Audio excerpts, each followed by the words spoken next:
The Uchi Soto concept, how Japan's social mindset may shape the future of digital communities. We live in a paradoxical age. Never before have humans been so connected, and never before have so many people felt so alone. Social media promised openness, transparency, and freedom of expression. Yet what we see instead is fragmentation, constant outrage, and emotional exhaustion. Why is that? Today, I want to introduce a Japanese social concept that may offer an unexpected clue for the future of digital communities. It is called Uchi and Soto. What is Uchi and Soto?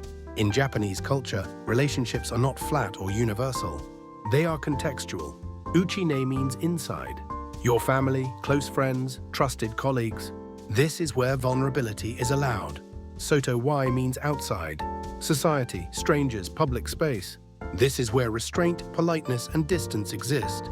Crucially, these are not fixed categories.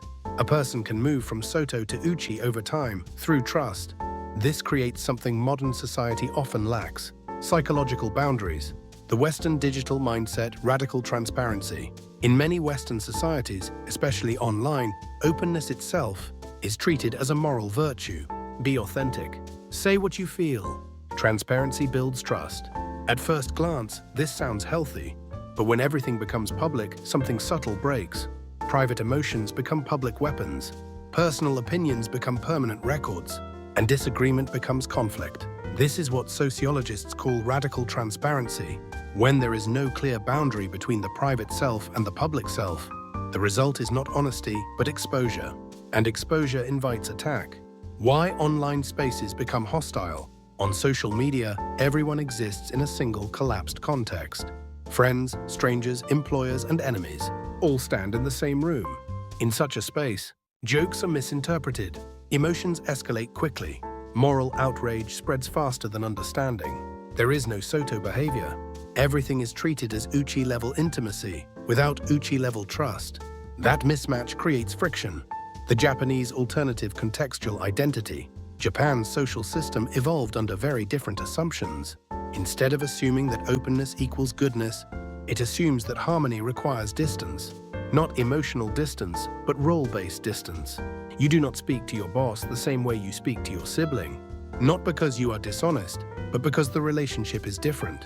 This protects both sides.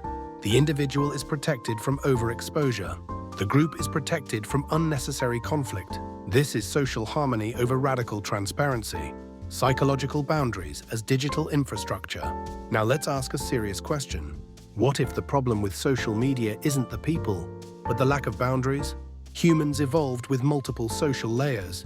Digital platforms flattened them into one.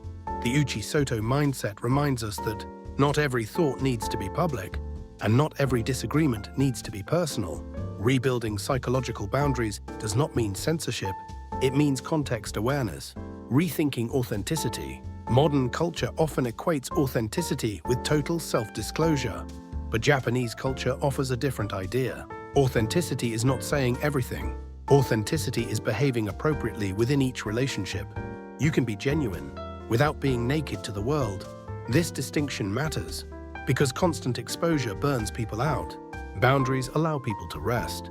The future of digital communities. As AI, virtual worlds, and global platforms evolve, the question is no longer whether we are connected.